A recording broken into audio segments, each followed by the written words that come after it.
सुदूरपश्चिमको एउटा यस्तो भूभाग जहाँ ताल, पाटन र आकाशले मिलेर छुट्टै संसार बनाएका छन्। त्यो ठाउँ हो रामारोसन। सुदूरपश्चिमको अछाम जिल्लामा रहेको रामारोसन करिब 2500 मिटर उचाइमा फैलिएको सुन्दर क्षेत्र हो। यो ठाउँलाई धेरैले 12 बण्ड र 18 खण्ड अर्थात् 12 ताल र 18 पाटनको भूमि भनेर चिन्ने गर्छन्। यहाँका विशाल पाटन, हरिया घाँसे मैदान, शान्त तालहरू र वरिपरि फैलिएको पहाडी दृश्यले रामारोसनलाई नेपालको एकदमै फरक र मन लोभ्याउने गन्तव्य बनाइदिन्छ।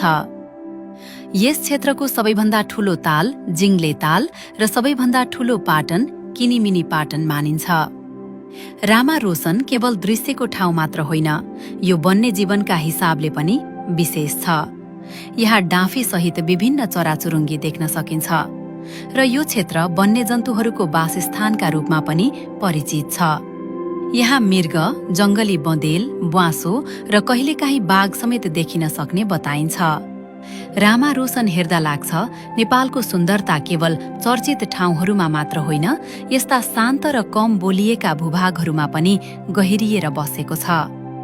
यस्तै नेपालका सुन्दर कथाहरूका लागि पृथ्वी स्टोरिज सँगै रहनुहोस् र सब्स्क्राइब र फलो गर्न नभुल्नुहोला।